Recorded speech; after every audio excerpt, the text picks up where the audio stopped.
सैली Tomlinson का एक बड़ा दिलचस्प कोट है, अगर स्कूल और यूनिवर्सिटीज मुख्य रूप से सिर्फ नौकरियों, बिजनेस और कंपटीशन के बारे में है, तो लोकतंत्र के लिए शिक्षा दूसरे पायदान पर आ जाती है। जी ये बात आज भी कितनी मौजू है ना? बिल्कुल। और इसी सवाल के इर्द गिर्द घूमती है हमारी आज की चर्चा। हम हरलंबोस और हॉलबर्न की जो जानी मानी किताब है उसके चैप्टर 10 शिक्षा यानी एजुकेशन पर गहराई से बात करेंगे। जी, और ये चैप्टर यूपीएससी समाजशास्त्र वैकल्पिक के सिलेबस का एक बहुत ही अहम हिस्सा है, पेपर 1 और पेपर 2 दोनों के लिए। हाँ, तो हमारा मकसद है कि इस चैप्टर के जो कोर आइडियाज हैं उनको परत दर परत खोलें। जैसे शिक्षा का असल काम क्या है समाज में, क्या ये सबको बराबर मौके देती है, या फिर ये जो पहले से असमानता है उसे और पक्का करती है। हम अलग अलग समाजशास्त्रीय नजरियों को देखेंगे, है ना? Functionalist, Marxist. जी, फंक्शनलिस्ट, मार्क्सिस्ट, इंटरैक्शनिस्ट और कुछ हद तक पोस्टमॉडर्निस्ट भी। फिर यूके की जो एजुकेशनल पॉलिसीज बदली हैं समय के साथ, उन पर भी बात करेंगे, और ये भी कि भारत के संदर्भ में ये सब कितना प्रासंगिक है। और हाँ, क्लास, जेंडर, एथनिसिटी, ये चीजें कैसे शिक्षा के मौकों और नतीजों पर असर डालती हैं, ये सब जानना यूपीएससी एस्पिरेंट्स के लिए बहुत जरूरी है। बिल्कुल। तो चलिए शुरू करते हैं। शिक्षा का मतलब क्या है? बहुत बेसिक सवाल लगता है, पर समाजशास्त्र में इसके गहरे मायने हैं। हाँ, मतलब सिर्फ पढ़ना लिखना नहीं, ये समाजीकरण का, सोशलाइजेशन का एक तरीका है। ज्ञान, स्किल्स, मान्यताएं, मूल्य, सब कुछ पास ऑन करना। सही। पुराने समाजों में, जैसे शिकारी संग्राहक समाज, शिक्षा अनौपचारिक थी। बच्चे बड़ों को देखकर सीखते थे, कोई अलग से स्कूल वगैरह नहीं। फिर जब खेती शुरू हुई, समाज थोड़ा जटिल हुआ, तो शायद औपचारिक शिक्षा की जरूरत महसूस हुई। प्री इंडस्ट्रियल सोसाइटीज में। हाँ, लेकिन तब भी बहुत सीमित थी। ज्यादातर पादरी वर्ग या फिर अमीर लोगों तक ही, आम आदमी के लिए नहीं। इंडस्ट्रियलाइजेशन के बाद सब बदला, है ना? मास एजुकेशन का कॉन्सेप्ट आया। बिल्कुल। फैक्ट्रीज को स्किल्ड लेबर चाहिए था, और एक अनुशासित वर्कफोर्स भी। तो राज्यों ने मास स्कूलिंग शुरू की।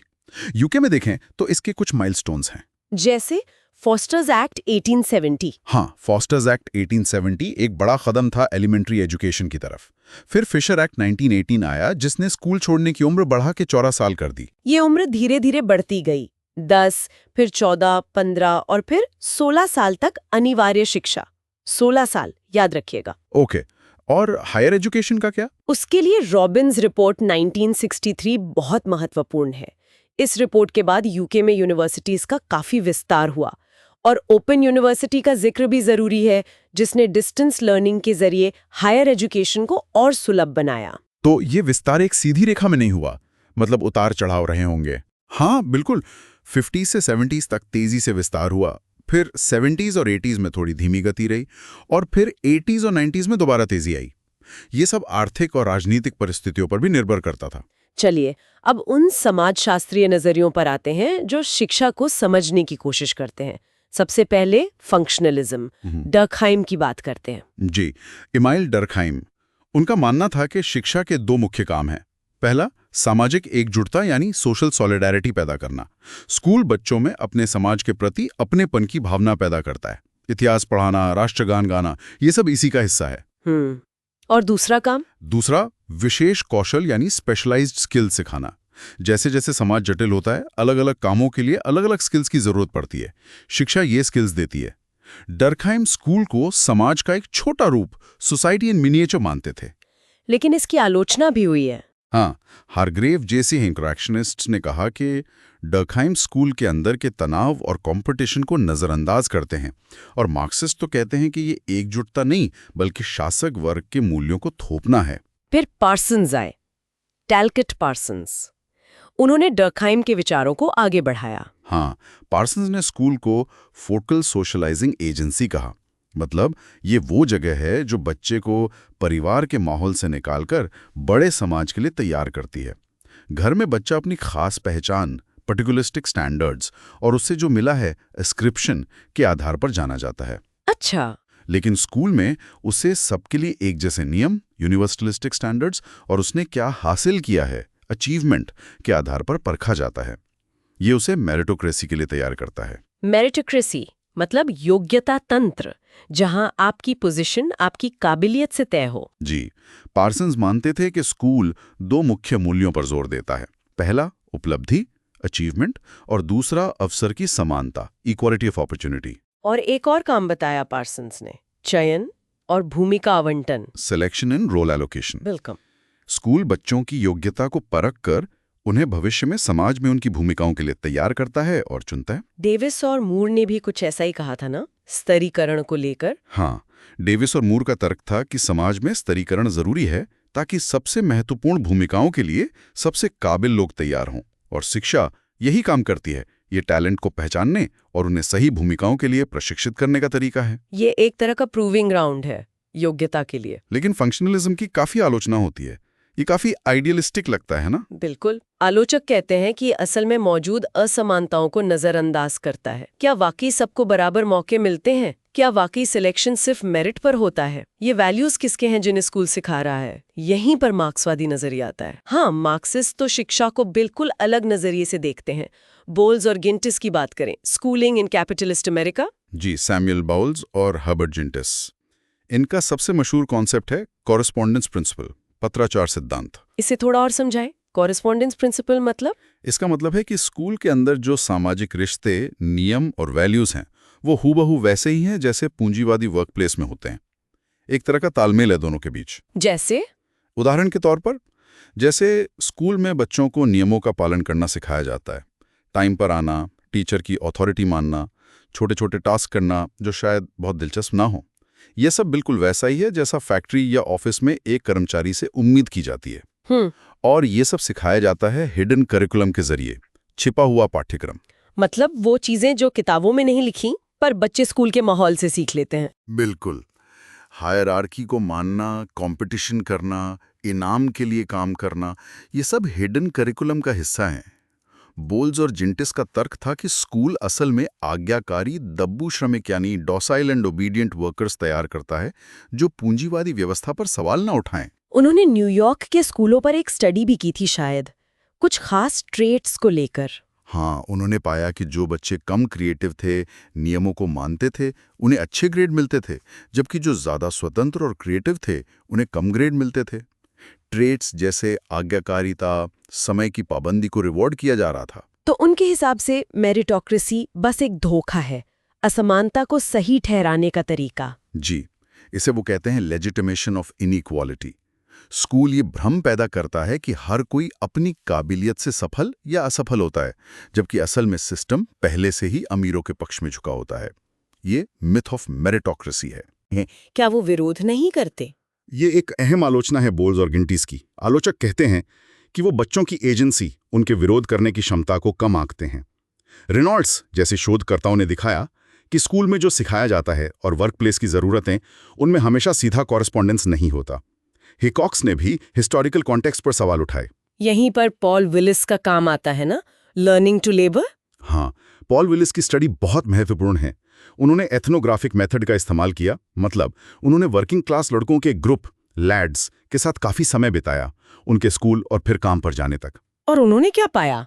ये लैड्स तो स्कूल को रिजेक्ट करते थे। बिल्कुल, वो पढ़ने लिखने को बेकार मानते थे, टीचर्स का मजाक उड़ाते थे, नियमों को तोड़ते थे।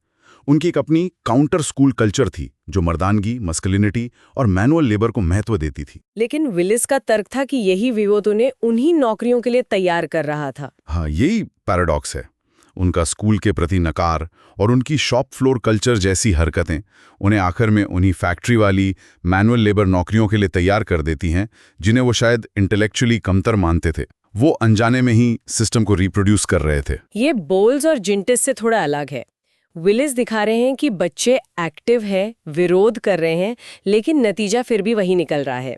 ये फॉल्स कॉन्शियसनेस से आगे की बात है। सही कहा। विलिस दिखाते हैं कि कैसे कल्चरल लेवल पर चीजें काम करती हैं। हालांकि उनकी स्टडी की भी आलोचना हुई है, जैसे कि सैंपल साइज छोटा था और क्या ये नतीजे सामान्यकृत किए जा सकते हैं, और उन्होंने लड़कियों पर ध्यान नहीं दिया। मार्क्सवादी नजरिए में और भी नाम है, जिरू, रिकोव्स्की। हाँ, संक्षेप में कहें तो हेनरी जिरू जैसे नियो मार्क्सिस्ट विचारक रेजिस्टेंस और स्कूलों की रिलेटिव ऑटोनॉमी पर जोर देते हैं।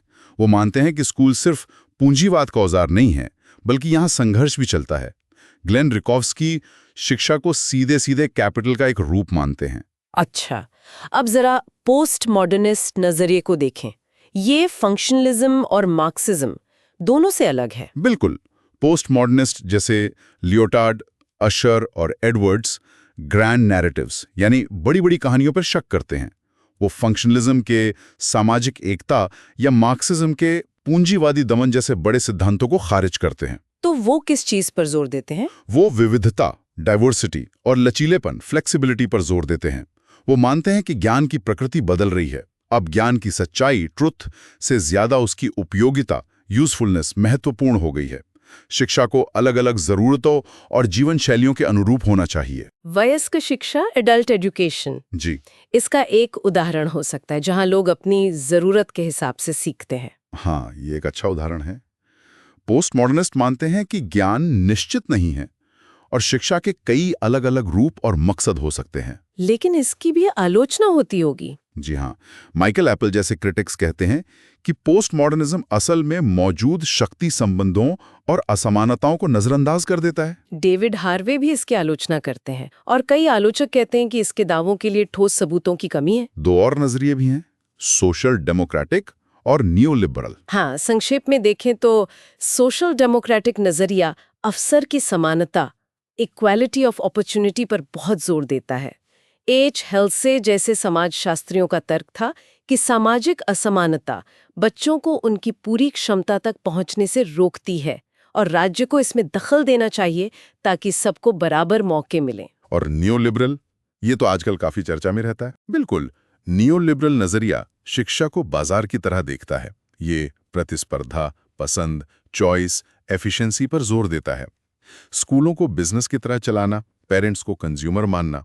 इसमें वोकेशनलिज्म यानी व्यावसायिक शिक्षा पर भी काफी जोर होता है ना, ताकि लोग सीधे जॉब मार्केट के लिए तैयार हों। हाँ, और स्टीफन बॉल ने परफॉर्मेटिविटी का कॉन्सेप्ट दिया है, मतलब हर चीज को मापने, टारगेट सेट करने और परफॉर्मेंस के आधार पर आंकने का कल्चर। लीग टेबल्स, इंस्पेक्शन, ये सब इसी का हिस्सा है। वैश्वीकरण भी नियो लिबरल सोच को बढ़ावा देता है। इसकी आलोचना क्या है? मुख्य आलोचना यही है कि ये असमानता को बढ़ाता है। मार्केट में हर कोई बराबर का खिलाड़ी नहीं होता। ये अक्सर सिलेक्शन और सेग्रीगेशन को बढ़ावा देता है, जिससे कमजोर तबके पीछे रह जाते हैं। ये तो हुए मुख्य नजरिए। अब जरा यूके की शैक्षिक नीतियों के सफर पर नजर डालते हैं। ये समझना जरूरी है कि ये नजरिए पॉलिसीज में कैसे दिखते हैं। हाँ बिल्कुल। शुरुआत करते हैं 1944 के एजुकेशन एक्ट से। इसे बटलर एक्ट भी कहते हैं। इसने ट्राईपार्टाइट सिस्टम लागू किया। ट्राईपार्टाइट मतलब 3 तरह के स्कूल। जी, 11 साल की उम्र में एक परीक्षा होती थी, 11+ एग्जाम। इसके आधार पर बच्चों को 3 तरह के स्कूलों में भेजा जाता था। ग्रामर स्कूल्स, ये एकेडमिक रूप से तेज बच्चों के लिए थे। सेकेंडरी मॉडर्न स्कूल्स, ये ज्यादातर बच्चों के लिए थे, प्रैक्टिकल शिक्षा पर जोर। और टेक्निकल स्कूल्स, ये बहुत कम थे, तकनीकी शिक्षा के लिए। इसका मकसद तो शायद बच्चों की योग्यता के अनुसार उन्हें सही शिक्षा देना था। हाँ, कागज पर तो यही था, लेकिन असल में ये सिस्टम काफी हद तक क्लास पर आधारित हो गया। ग्रामर स्कूल्स में ज्यादातर मिडिल क्लास बच्चे जाते थे और सेकेंडरी मॉडर्न में वर्किंग क्लास बच्चे। इसकी आलोचना क्या थी? बहुत आलोचना हुई। कहा गया है कि ये 11 साल की उम्र में ही बच्चों को अलग थलग कर देता है। बहुत सारा टैलेंट बर्बाद हो जाता है क्योंकि सेकेंडरी मॉडर्न के बच्चों को आगे बढ़ने के मौके कम मिलते थे। इसने क्लास डिवाइड को और मजबूत किया। तो इसके बाद कॉम्प्रिहेंसिव सिस्टम आया। हाँ, 60s और 70s में ज्यादातर इलाकों में ट्राईपार्टाइट सिस्टम खत्म करके कॉम्प्रिहेंसिव स्कूल्स खोले गए। इनका मकसद था सभी बच्चों को उनकी योग्यता या बैकग्राउंड के बावजूद एक ही स्कूल में पढ़ाना। क्या ये सफल रहा? इस पर बहस है। समर्थकों का कहना है कि इससे सामाजिक मिक्सिंग बढ़ी और अवसर की समानता को बढ़ावा मिला। लेकिन आलोचक कहते हैं कि स्कूलों के अंदर ही स्ट्रीमिंग या सेटिंग, बच्चों को योग्यता के आधार पर अलग अलग ग्रुप्स में बांटना के जरिए विभाजन बना रहा। फिर एक कॉन्सेप्ट आता है कॉम्पेंसेटरी एजुकेशन का। जी, ये विचार था कि जो बच्चे वंचित, डिप्राइव्ड बैकग्राउंड से आते हैं, उन्हें स्कूल में एक्स्ट्रा मदद दी जानी चाहिए ताकि वो बाकियों के बराबर आ सकें। इसके तहत educational priority areas, EPAs, education action zones, EAZs और एक्सीलेंस इन सिटीज, EIC जैसे प्रोग्राम चलाए गए। क्या ये कामयाब रहे? सीमित सफलता मिली। कुछ हद तक मदद हुई, लेकिन ये उन गहरी सामाजिक और आर्थिक जड़ों को नहीं बदल पाए जो असमानता पैदा करती हैं। फिर 1969 में कंजर्वेटिव पार्टी सत्ता में आई और पॉलिसी में बड़ा बदलाव आया। 1988 का एजुकेशन रिफॉर्म एक्ट बहुत महत्वपूर्ण माना जाता है। बिल्कुल। 1988 का एक्ट न्यू लिबरल सोच पर आधारित था और इसने मार्केटाइजेशन का दौर शुरू किया। मार्केटाइजेशन मतलब स्कूलों को बाजार बनाना। हाँ, इसके तहत कई कदम उठाए गए, जैसे ग्रांट मेंटेन स्कूल्स जीएमएस बनाए गए जो लोकल अथॉरिटी के कंट्रोल से बाहर थे। सिटी टेक्नोलॉजी कॉलेजेस सीटीसीज बने जो प्राइवेट स्पॉन्सरशिप से चलते थे। ओपन एनरोलमेंट लागू हुआ, यानी पेरेंट्स किसी भी स्कूल में अप्लाई कर सकते थे अगर जगह हो। फॉर्मूला फंडिंग आई, मतलब स्कूलों को पैसा हर स्टूडेंट के हिसाब से मिलने लगा। इससे तो स्कूलों में कंपटीशन बढ़ गया होगा। बिल्कुल। मकसद यही था कि जो स्कूल अच्छा करेंगे उन्हें ज्यादा बच्चे मिलेंगे, ज्यादा पैसा मिलेगा, और जो कमजोर होंगे उन्हें सुधरना पड़ेगा या बंद होना पड़ेगा। इसके साथ ही नेशनल करिकुलम लागू किया गया, यानी सभी स्कूलों में क्या पढ़ाया जाएगा ये तय कर दिया गया। और स्कूलों की परफॉर्मेंस जांचने के लिए Ofsted, office for standards in education बनाया गया। व्यावसायिक शिक्षा पर भी जोर दिया गया। हाँ, यूथ ट्रेनिंग स्कीम्स YTS और नेशनल वोकेशनल क्वालिफिकेशंस NVQs जैसे प्रोग्राम शुरू किए गए। इस मार्केटाइजेशन का मूल्यांकन कैसे किया गया? बॉल, बो और जिवर्ट्स की स्टडीज काफी मशहूर है इस पर। जी, स्टीफन बॉल, रिचर्ड बो और शैरन जिवर्ट्स ने दिखाया कि मार्केटाइजेशन ने असल में असमानता को बढ़ाया। जिवर्ट्स ने अपनी स्टडी में 3 तरह के पेरेंटल चूजर्स बताए। 3 तरह के चूजर्स, वो कौन थी? पहले थे प्रिविलेज्ड स्किल्ड चूजर्स। ये ज्यादातर प्रोफेशनल मिडिल क्लास पेरेंट्स थे जिनके पास कल्चरल और इकोनॉमिक कैपिटल थी। वो सिस्टम को समझते थे, रिसर्च करते थे और अपने बच्चों के लिए सबसे अच्छा स्कूल चुनने में कामयाब रहते थे। वो जरूरत पड़ने पर घर भी बदल सकते थे अच्छे स्कूल के पास जाने के लिए। अच्छा, दूसरे थे डिस्कनेक्टेड लोकल चूजर्स। ये ज्यादातर वर्किंग क्लास पेरेंट्स थे जिनकी प्राथमिकता स्कूल की दूरी, सुरक्षा और लोकल होना थी। उनके पास जानकारी और साधन कम थे, तो वो पास के स्कूल को ही चुनते थे, भले ही वो लीग टेबल में नीचे हो। और तीसरे थे सेमी स्किल्ड चूजर्स। ये भी ज्यादातर वर्किंग क्लास थे, लेकिन वो महत्वाकांक्षी थे। वो अच्छे स्कूल चाहते थे, पर उनके पास पूरी जानकारी या साधन नहीं थे। वो अक्सर निराश होते थे क्योंकि वो अपने बच्चों को मनचाहे स्कूल में नहीं भेज पाते थे। तो कुल मिला के मार्केट ने मिडिल क्लास को फायदा पहुंचाया। ग्लैटर और साथियों ने भी कुछ ऐसा ही पाया था। हाँ, ग्लैटर एटाल ने भी पाया कि मार्केट फोर्सेस स्कूलों के बीच अंतर को बढ़ा रही थी। फिर 1997 में लेबर पार्टी की सरकार आई। क्या उन्होंने इन पॉलिसीज को बदल दिया? पूरी तरह नहीं। इसे कंटिन्यूटी एंड चेंज कहा जाता है। लेबर ने मार्केटाइजेशन के कई एलिमेंट्स जारी रखे, लेकिन साथ में सोशल जस्टिस पर भी जोर दिया। जैसे उन्होंने एकेडमीज प्रोग्राम शुरू किया। एकेडमीज, ये क्या थे? ये शुरुआत में फेल हो रहे स्कूलों को बदलने के लिए लाए गए थे। इन्हें प्राइवेट स्पॉन्सर्स की मदद से चलाया जाता था और इन्हें नेशनल करिकुलम से ज्यादा आज़ादी थी। बाद में इनका बहुत विस्तार हुआ। मैचिन जैसे अर्थशास्त्रियों ने इनके प्रभाव का अध्ययन किया, मिले जुले नतीजे आए। और क्या बदलाव लाए लेबर ने? उन्होंने एजुकेशन मेंटेनेंस अलाउंस शुरू किया। 16 से 19 साल के गरीब बच्चों को स्कूल या कॉलेज में बने रहने के लिए पैसे देना।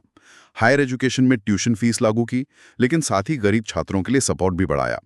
स्पेशलिस्ट स्कूल्स को बढ़ावा दिया गया जिनका किसी खास विषय जैसे स्पोर्ट्स, आर्ट्स, टेक्नोलॉजी पर फोकस होता था। इन स्पेशलिस्ट स्कूलों का क्या असर हुआ? सेलेक्ट कमेटी की रिपोर्ट्स में पाया गया कि इनके नतीजे भी मिले जुले थे।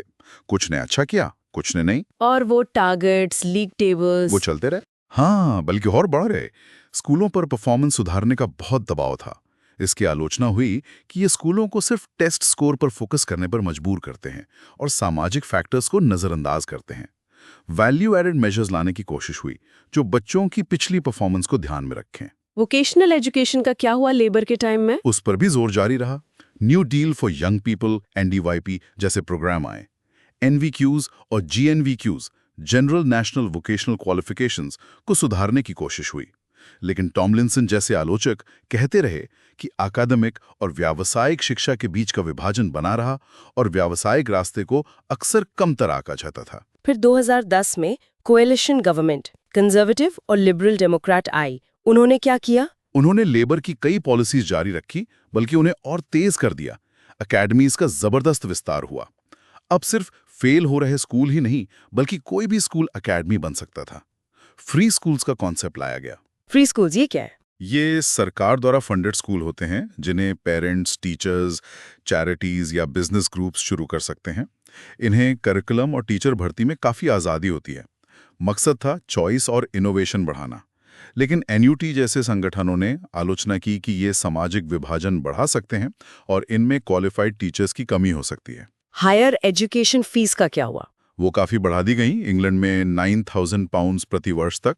इसका असर एप्लीकेशन रेट्स पर पड़ा। हालांकि यूसीएस के डेटा दिखाते हैं कि गरीब बैकग्राउंड के छात्रों की संख्या में उतनी गिरावट नहीं आई जितनी आशंका थी, पर कर्ज का बोझ बहुत बढ़ गया। एक और चीज थी प्यूपिल प्रीमियम। हाँ, प्यूपिल प्रीमियम कोalition सरकार की एक अहम पॉलिसी थी। ये स्कूलों को उन बच्चों के लिए एक्स्ट्रा पैसा देती है जो गरीब बैकग्राउंड से आते हैं, जैसे जो फ्री स्कूल मील्स FSM के हकदार हैं। मकसद था कि स्कूल इस पैसे का इस्तेमाल उन बच्चों की उपलब्धि का अंतर कम करने के लिए करें। तो ये यूके की पॉलिसी का एक लंबा सफर है जिसमें फंक्शनलिस्ट, नियोलिबरल और सोशल डेमोक्रेटिक विचारों का असर दिखता रहा है। बिल्कुल, और ये पॉलिसी सीधे तौर पर बच्चों की उपलब्धि को प्रभावित करती हैं, खासकर जब हम क्लास, जेंडर और एथनिसिटी के नजरिए से देखते हैं। चलिए अब क्लास और एजुकेशनल अचीवमेंट पर आते हैं। क्या सबूत हैं कि क्लास का असर पड़ता है? सबूत बहुत स्पष्ट और लगातार हैं। यूके के डेटा हरलाम्बोज में टेबल्स 10.3, 10.5, 10.7 वगैरह देखें, दिखाते हैं कि GCSE 16 साल की उम्र में होने वाले एग्जाम, A लेवल्स 18 साल की उम्र में और हायर एजुकेशन में एडमिशन, हर लेवल पर वर्किंग क्लास बच्चों का प्रदर्शन मिडिल क्लास बच्चों से औसतन कम रहता है। ये गैप दशकों से बना हुआ है। तो इसकी व्याख्याएं क्या हैं? क्यों होता है ऐसा? एक बहस तो इंटेलिजेंस और क्लास को लेकर चलती है, IQ वाली। हाँ, ये पुरानी बहस है। कुछ शुरुआती रिसर्चर्स जैसे सिरिल बर्ट, जिनका काम बाद में काफी विवादास्पद रहा, ने दावा किया था कि इंटेलिजेंस काफी हद तक जेनेटिक होती है और अलग-अलग सोशल क्लास में इंटेलिजेंस का लेवल अलग-अलग होता है। लेकिन इस पे बहुत सवाल उठे हैं ना, IQ टेस्ट के कल्चरल बायस को लेकर। बिल्कुल, क्लाइनबर्ग जैसे शोधकर्ताओं ने दिखाया कि IQ टेस्ट अक्सर उस कल्चर के ज्ञान और भाषा पर आधारित होते हैं, इसलिए वो अलग कल्चर या क्लास के लोगों के लिए निष्पक्ष नहीं हो सकते। आज ज्यादातर समाजशास्त्री मानते हैं कि इंटेलिजेंस सिर्फ जेनेटिक नहीं है, बल्कि माहौल, एनवायरनमेंट का भी बहुत बड़ा रोल है। गिलबर्न और यूडेल ने न्यू IQism की बात की है। कैसे स्कूलों में एबिलिटी को एक फिक्स चीज मान लिया जाता है, जबकि वो खुद एक सोशल कंस्ट्रक्ट हो सकती है। तो अगर IQ मुख्य कारण नहीं है तो और क्या व्याख्याएं हैं? क्लास सबकल्चर की बात आती है, कल्चरल डेप्रिवेशन थ्योरी। जी, कल्चरल डेप्रिवेशन यानी सांस्कृतिक वंचन का सिद्धांत, ये 60s और 70s में काफी प्रभावशाली था। हाइमन और शुगरमन जैसे विचारकों का तर्क था कि वर्किंग क्लास परिवारों का कल्चर बच्चों को शिक्षा में सफल होने के लिए तैयार नहीं करता। वो क्या खास बातें बताते थे इस कल्चर की? शुगरमन ने 4 मुख्य बातें बताई। फेटलिज्म, किस्मत पर भरोसा, हालात बदलने की कोशिश ना करना। कलेक्टिविज्म, ग्रुप पर जोर, व्यक्तिगत उन्नति पर कम। इमीडिएट ग्रेटिफिकेशन, तुरंत मजा या फायदा चाहना, भविष्य के लिए त्याग न करना। और प्रेजेंट टाइम ओरिएंटेशन, वर्तमान में जीना, भविष्य की प्लानिंग कम करना। उनका कहना था कि ये वैल्यूज स्कूल के मिडिल क्लास वैल्यूज जैसे मेहनत से आगे बढ़ना, भविष्य के लिए प्लान करना से मेल नहीं खाते। लेकिन इस थ्योरी की भी तो बहुत आलोचना हुई। जबरदस्त आलोचना हुई। इसे विक्टिम ब्लेमिंग माना गया, यानी सिस्टम की कमी को नजरअंदाज करके गरीबों के कल्चर को ही दोष देना।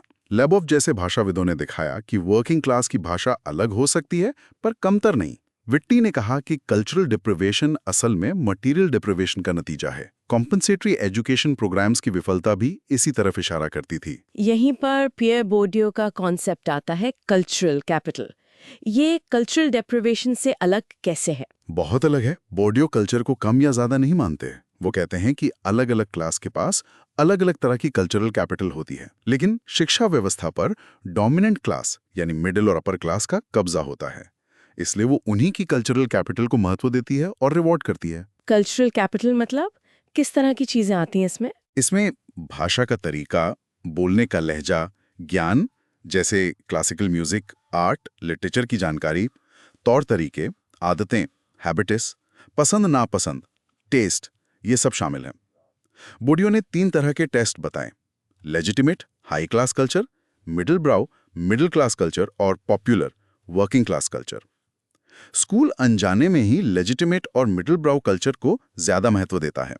तो जिस बच्चे के पास घर से ये वाली कल्चरल कैपिटल है, उसे स्कूल में फायदा मिलता है, भले ही वो एकेडमिकली उतना ही तेज हो। बिल्कुल, टीचर उसे ज्यादा इंटेलिजेंट या कल्चर्ड समझ सकते हैं। वो सिस्टम को बेहतर तरीके से नेविगेट कर पाता है, उसे कॉन्फिडेंस ज्यादा होता है। ये एक अनदेखा फायदा है। सलिवन ने अपनी एम्पेरिकल स्टडी में ऐसे टेस्ट भी किया और पाया कि कल्चरल कैपिटल का जीसीएसई रिजल्ट्स पर असर पड़ता है, भले ही क्लास और इंटेलिजेंस को कंट्रोल कर लिया जाए। ये तो बहुत पावरफुल आइडिया है। और मटेरियल फैक्टर्स, गरीबी, घर, खाना? वो भी बहुत महत्वपूर्ण है। मटेरियल फैक्टर्स यानी भौतिक कारक, गरीबी का सीधा असर पड़ता है। खराब हाउसिंग, भीड़-भाड़, पढ़ने की शांत जगह ना होना, खराब डाइट जिसका सेहत और कंसंट्रेशन पर असर पड़ता है, स्कूल से जुड़ी कॉस्ट्स, किताबें, यूनिफॉर्म, ट्रिप्स, ये सब वर्किंग क्लास बच्चों के लिए बाधाएं बन सकती हैं। बोर्ड ने इकोनॉमिक कैपिटल की भी बात की थी। रे और साथियों की स्टडीज भी हैं शायद इस पर। हाँ, बोर्डियो ने कल्चरल, इकोनॉमिक और सोशल कैपिटल की बात की। डायन रे और उनके साथियों ने दिखाया है कि कैसे मिडिल क्लास पेरेंट्स अपनी इकोनॉमिक कैपिटल का इस्तेमाल करके बच्चों को प्राइवेट ट्यूशन दिलवाते हैं या अच्छे स्कूल वाले इलाके में घर लेते हैं। फ्री स्कूल मील्स, एफएसएम का डेटा लगातार दिखाता है कि जो बच्चे एफएसएम के हकदार हैं यानी गरीब हैं, उनके रिजल्ट्स औसतन कम होते हैं। तो क्लास का असर मल्टी डायमेंशनल है, कल्चरल भी, मटेरियल भी। बिल्कुल, दोनों मिलकर काम करते हैं। अब स्कूल के अंदर चलते हैं। इंटरैक्शनिस्ट पर्सपेक्टिव क्या कहता है? इंटरैक्शनिस्ट नजरिया माइक्रो लेवल पर फोकस करता है, क्लासरूम के अंदर क्या हो रहा है, टीचर और स्टूडेंट के बीच बातचीत, इंटरैक्शन, कैसे वो एक दूसरे को समझते हैं, मीनिंग्स, और इसका बच्चों के आत्मसम्मान, सेल्फ कॉन्सेप्ट पर क्या असर पड़ता है। इसमें लेबलिंग थ्योरी बहुत मशहूर है। हाँ, लेबलिंग थ्योरी कहती है कि टीचर जाने अनजाने में बच्चों पर लेबल लगा देते हैं, होशियार, कमजोर, शरारती, मेहनती वगैरह।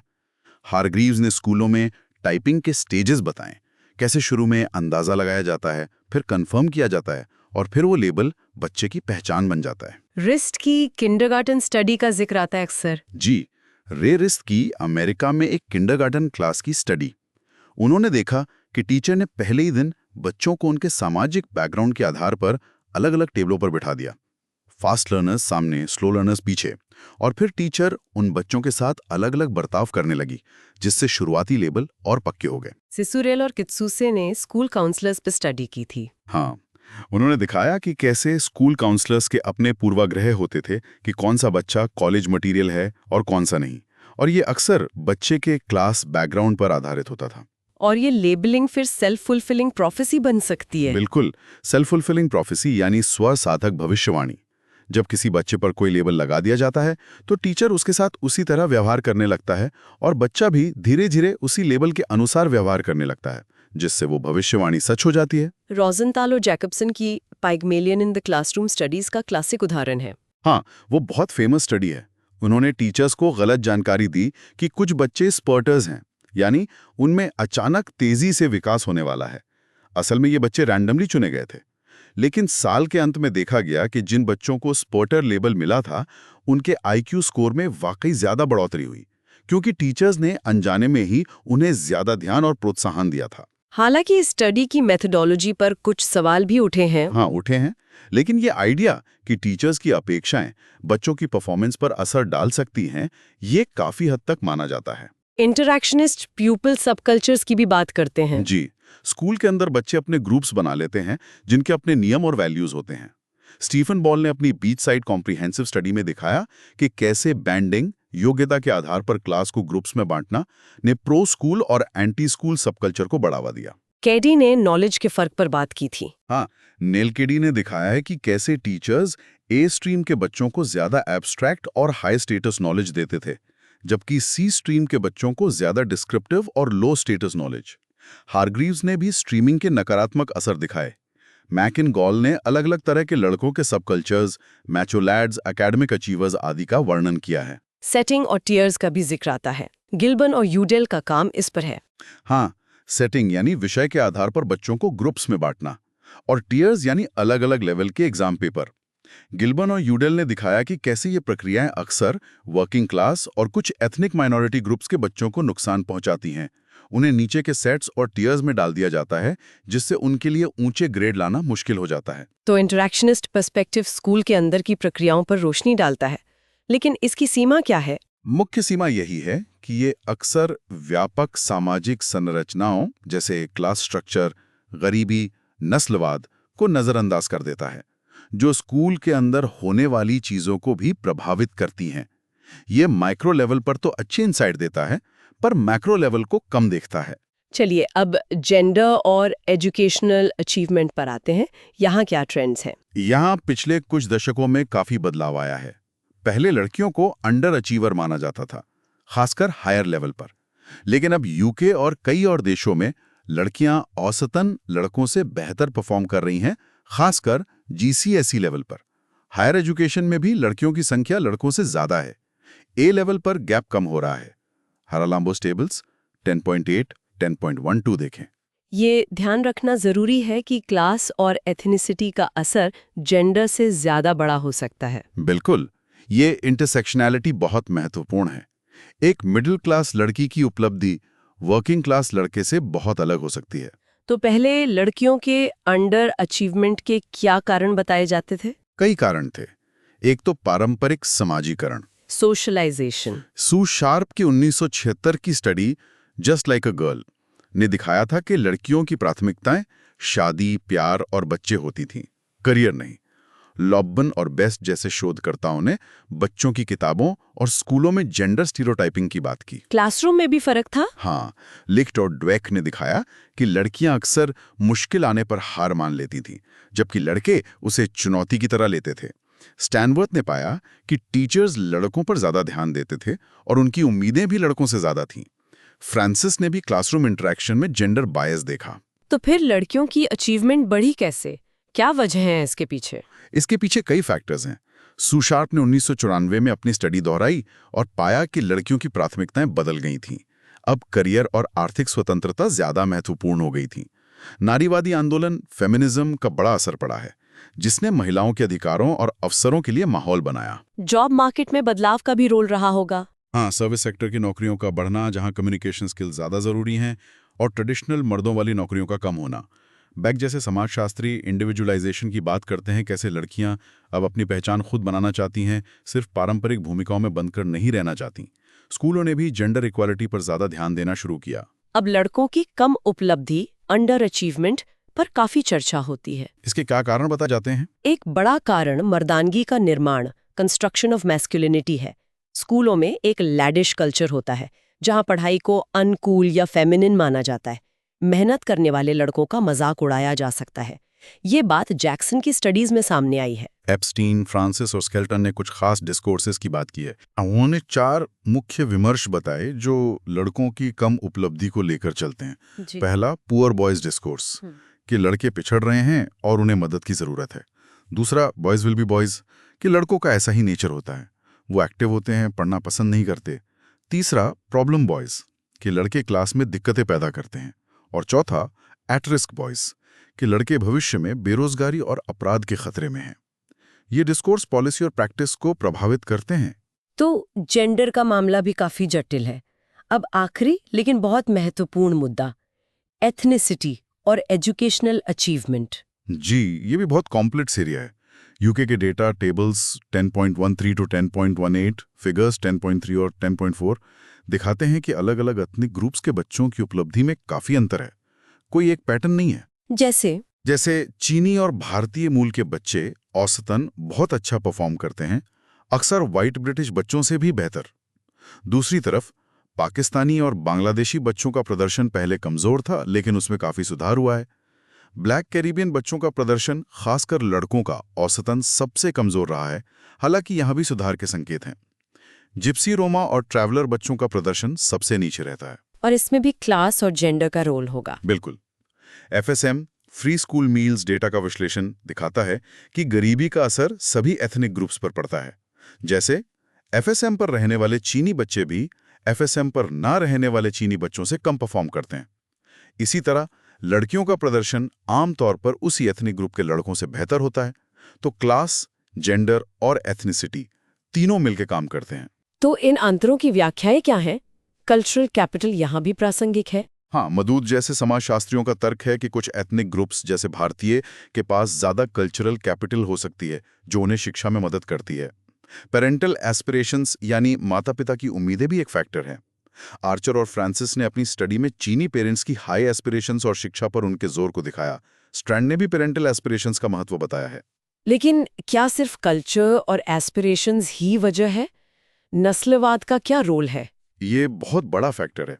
नस्लवाद दो स्तरों पर काम कर सकता है। पहला, संस्थागत नस्लवाद, इंस्टीट्यूशनल रेसिज्म। कोहार्ड ने 70s में ही तर्क दिया था कि ब्रिटिश शिक्षा व्यवस्था अपने आप में नस्लवादी है, जो ब्लैक बच्चों को कमतर महसूस कराती है। दूसरा, क्लासरूम लेवल पर नस्लवाद। सिसिल राइट ने अपनी स्टडी में पाया कि टीचर्स की एशियाई और अफ्रो कैरेबियन बच्चों के प्रति अलग-अलग अपेक्षाएं और व्यवहार थे। और बच्चे इस पर कैसे रिस्पॉन्ड करते हैं? क्या वो चुपचाप सह लेते हैं? नहीं, बिल्कुल नहीं। मिर्जा ने ब्लैक लड़कियों पर स्टडी की और दिखाया कि वो नस्लवादी टीचर्स से कैसे निपटती हैं। उन्होंने 3 तरह के टीचर्स बताए, overt racist, liberal chauvinist, colour blind, और दिखाया कि लड़कियां कैसे उनकी उम्मीदों को धता बताते हुए अपनी स्ट्रैटेजीज बनाती हैं। मैकनगाल ने भी अलग-अलग एथनिक ग्रुप्स के लड़कों की प्रतिरोध रणनीतियां दिखाई। गिलबर्न और यूडिल ने रेशलाइज्ड एक्सपेक्टेशंस और एजुकेशनल ट्रियाज की बात की है। हाँ, ये बहुत महत्वपूर्ण कॉन्सेप्ट है। उनका तर्क है कि टीचर्स की, खासकर ब्लैक बच्चों के प्रति, नकारात्मक और नस्लवादी अपेक्षाएं होती हैं। और स्कूल सिस्टम एजुकेशनल ट्रिएज कहता है, यानी वो अपना ध्यान उन बच्चों पर लगाते हैं जिनके बारे में उन्हें लगता है कि वो पास हो सकते हैं, उन बच्चों को छोड़ देते हैं जो वैसे ही पास हो जाएंगे, और उन बच्चों को भी छोड़ देते हैं जिन्हें वो होपलेस केस मानते हैं। अक्सर ब्लैक और वर्किंग क्लास बच्चे इस तीसरी कैटेगरी में डाल दिए जाते हैं। टोनी स्यूअल ने ब्लैक मैस्कुलिनिटी पर लिखा है। जी, स्यूअल का काम काफी प्रभावशाली और विवादास्पद रहा है। उन्होंने ब्लैक लड़कों के बीच अलग-अलग तरह की पहचानें बताईं, कॉन्फॉर्मिस्ट्स, इनोवेटर्स, रिट्रीटिस्ट्स, रेबल्स, और तर्क दिया कि एंटी स्कूल रेबल कल्चर, जो अक्सर मीडिया और पीयर ग्रुप से प्रभावित होता है, उनकी कम उपलब्धि का एक बड़ा कारण है। हालांकि उनकी आलोचना हुई है कि वो नस्लवाद के रोल को कम आंकते हैं। पहचान का निर्माण, आइडेंटिटी कंस्ट्रक्शन भी एक अहम मुद्दा है। बिल्कुल। कॉनोली ने साउथ एशियन बच्चों पर स्टडी की और दिखाया कि कैसे जेंडर और एथनिसिटी मिलकर उनकी पहचान बनाते हैं। आर्चर ने मुस्लिम लड़कों पर स्टडी की और दिखाया कि कैसे वो इस्लामोफोबिया और स्टीरियोटाइप्स के बीच अपनी पहचान बनाते हैं। तो ये सारा विश्लेषण दिखाता है कि शिक्षा का मामला कितना पेचीदा है। कोई एक फैक्टर नहीं, बल्कि कई सारी चीजें मिलकर काम करती हैं। एकदम सही। और हरालम बोस का ये चैप्टर इन सभी जटिलताओं को बहुत अच्छे से सामने लाता है। तो चलिए अब इस पूरी चर्चा की कुछ मुख्य बातें, की टेकअवेज, संक्षेप में दोहरा लेते हैं। जरूर। पहली बात तो ये कि शिक्षा का समाज में क्या रोल है, इस पर समाजशास्त्रियों में काफी मतभेद है। फंक्शनलिस्ट इसे समाज को जोड़ने और प्रतिभा निखारने वाला मानते हैं, जबकि मार्क्सिस्ट इसे असमानता बनाए रखने और पूंजीवाद को मजबूत करने वाला मानते हैं। दूसरा, बच्चों की शैक्षिक उपलब्धि सिर्फ उनकी अपनी मेहनत या इंटेलिजेंस पर निर्भर नहीं करती। उनका सोशल क्लास, उनके परिवार से मिली कल्चरल और इकोनॉमिक कैपिटल और उनके भौतिक हालात का बहुत बड़ा असर पड़ता है। बॉडियों का कल्चरल कैपिटल का कॉन्सेप्ट यहाँ बहुत महत्वपूर्ण है। तीसरा, शैक्षिक नीतियां, जैसे यूके में ट्राइपार्टाइट सिस्टम से कॉम्प्रिहेंसिव सिस्टम और फिर मार्केटाइजेशन तक का सफर, ये दिखाती हैं कि कैसे सरकारें शिक्षा को बदलने की कोशिश करती हैं। लेकिन इन नीतियों के अक्सर अनचाहे नतीजे होते हैं और वो असमानता को कम करने की बजाय बढ़ा भी सकती हैं, जैसा मार्केटाइजेशन के केस में देखा गया। चौथा, स्कूल के अंदर क्या होता है वो भी बहुत मायने रखता है। इंटरैक्शनिस्ट नजरिया हमें लेबलिंग, सेल्फ फुलफिलिंग प्रोफेसी और छात्र सब कल्चर जैसी प्रक्रियाओं को समझने में मदद करता है, जो बच्चों के अनुभवों और नतीजों पर गहरा असर डालती हैं। और पांचवां, जेंडर और एथनिसिटी के आधार पर उपलब्धि में जटिल पैटर्न देखने को मिलते हैं। लड़कियों का बढ़ता प्रदर्शन, लड़कों की समस्याएं और अलग-अलग एथनिक ग्रुप्स के बीच अंतर, इन सब के पीछे समाजीकरण, लेबर मार्केट, नस्लवाद, पहचान निर्माण जैसे कई कारक काम करते हैं। और ये तीनों क्लास, जेंडर, एथनिसिटी हमेशा एक दूसरे से जुड़े होते हैं। ये वाकई एक बहुत गहरी और सोचने पर मजबूर करने वाली तस्वीर है। यह दिखाता है कि शिक्षा सिर्फ ज्ञान या डिग्री हासिल करने की प्रक्रिया नहीं है, बल्कि ये समाज की शक्ति संरचनाओं, उसके पूर्वाग्रहों और उसकी असमानताओं का आईना भी है और उन्हें बनाने वाला भी। बिल्कुल। इस समझ को आत्मसात करना, इस पर सोचना, शायद दोबारा सुनना, नोट्स बनाना, ये यूपीएससी एस्पिरेंट्स के लिए बेहद जरूरी है। हाँ, क्योंकि ये समझ न सिर्फ समाजशास्त्र वैकल्पिक के पेपर 1 जैसे सामाजिक स्तरीकरण, सामाजिक परिवर्तन और पेपर 2 जैसे भारतीय समाज में शिक्षा, असमानता के मुद्दे के लिए महत्वपूर्ण है, बल्कि जीएस के पेपर्स, खासकर सामाजिक न्याय और भारतीय राजनीति और नीतियों वाले हिस्से के लिए भी बहुत उपयोगी है। और सिर्फ परीक्षा के लिए ही नहीं, ये हमें अपने आसपास की दुनिया को, हमारे अपने समाज में शैक्षिक अवसरों और असमानताओं को बेहतर ढंग से समझने और उनका विश्लेषण करने की क्षमता देता है। अब एक सवाल हम अपने श्रोताओं के लिए छोड़ जाते हैं। अगर हम मानते हैं कि मौजूदा शिक्षा व्यवस्था अक्सर चाहे अनचाहे असमानता को ही मजबूत करती है, तो फिर वो कौन से वास्तविक और प्रभावी सुधार हो सकते हैं जो सही मायनों में अवसर की समानता ला सकें? क्या ये सिर्फ पॉलिसी बदलने से होगा या समाज की गहरी संरचनाओं को भी बदलना होगा? इस पर जरूर सोचिएगा। उम्मीद है कि आपको ये गहन चर्चा उपयोगी और दिलचस्प लगी होगी। अगर हाँ, तो कृपया सुन लो यूपीएससी यूट्यूब चैनल को लाइक करें, इस चर्चा को अपने साथी अभ्यर्थियों के साथ शेयर करें और कमेंट्स में अपने विचार, अपने सवाल जरूर बताएं। और हाँ, अगर आपने अभी तक सब्सक्राइब नहीं किया है तो जरूर कर लें। हम भविष्य में भी ऐसे ही और गहन विश्लेषण लाते रहेंगे। सुनने के लिए आप सभी का बहुत बहुत धन्यवाद। धन्यवाद।